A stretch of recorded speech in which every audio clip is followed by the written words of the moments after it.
Nicole. And I'm Tiffany. This is, from what I remember, the story of our parents and their refugee journey. And this is a story of our dad and his favorite holiday, Chinese New Year. You love Chinese New Year. He loved Chinese New Year. I actually brought some of my Chinese New Year envelopes today. You saved them. I did. I always save them. I don't. I'm terrible that Well, way. okay. I saved this one because it was from our grandfather and it has our last name in it. And I saved this one just because I got it this year and it was still hanging around. And I still got money in here. Oh my god. Most people take the money and spend it or put it for something on candy else. or something. And she keeps it in the envelope to find it for, 6 months later. I mean, how fun is that though? My favorite part is the buntet, the sticky rice cakes, and we make noodles. Yeah, we always make And noodles. eggs. This past year, she came to visit me, and we made dumplings. It was a dumpling feast. It was pretty good. Our dad always put an emphasis on Chinese New Year when we were growing up. Yeah, I think that's why we love it so much. So even now, when we are very far removed from a lot of things we would typically do with him, we still try to find ways to mark it. It's just a very sentimental time for us. Oh, Chinese New Year is the biggest festival, biggest holidays in my life. All the preparation of the 9 August, you can see in people's face. New Year's coming. It's a really big time for family to come together. There's a lot of feasting too. It's kind of, I guess, what we equate to Thanksgiving or Christmas here. Except bigger and Except better. bigger. I mean, the whole country shuts down for a month. It's nothing like what we know here, but it's a huge, huge deal. And he just loved it. I mean, all his cousins came. He got to get away with things that he would not normally get to get away with. He was very rebellious, so it's around this time of year where his rebellious tendencies took flight without repercussions. I can get in trouble without getting in trouble. I can do anything I want. I can smoke in front of my parents. I can drink beer on New Year. Nobody said a thing to me about it. It's just my free pass to do anything I want to do. And I remember we say, well, we're not strong enough. We gotta put cigarette ash into our beer and make it stronger. So we did that.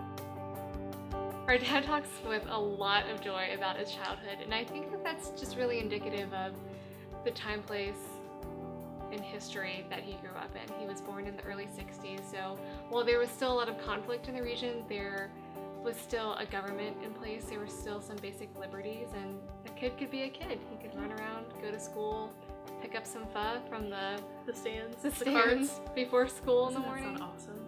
Oh, that sounds so good. Riding For a little bikes, while. playing games. He had friends, sense of community. He was very, very immersed in his school life or not immersed, depending on how you want to look at it. But As if he skipped school a lot. But he was a very happy child. I had a good childhood, I think. Up until I was 14 until recently. Then my life got easier, but from 14 on, it's harsh. My life had changed a lot. I was in prison then, and gotta go out there and make a living. You got to help out our family. Responsibility. I gotta carry things. So no more friends, no more nothing but making money. We like celebrating Chinese New Year.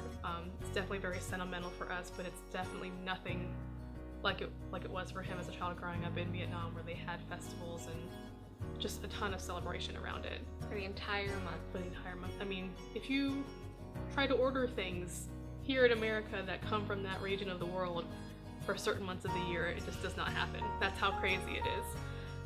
But it's just really heartening to hear that, many people, my dad included, had a very happy foundation for family life. And there was a lot of love around them. It wasn't all fraught with difficulties and desperation.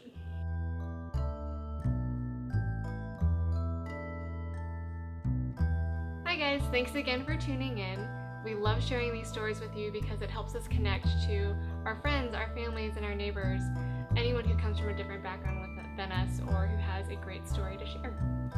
And show your support for us by subscribing and clicking on that Chinese lantern here. If you do, you might win one of these. Thanks for watching, guys. Bye!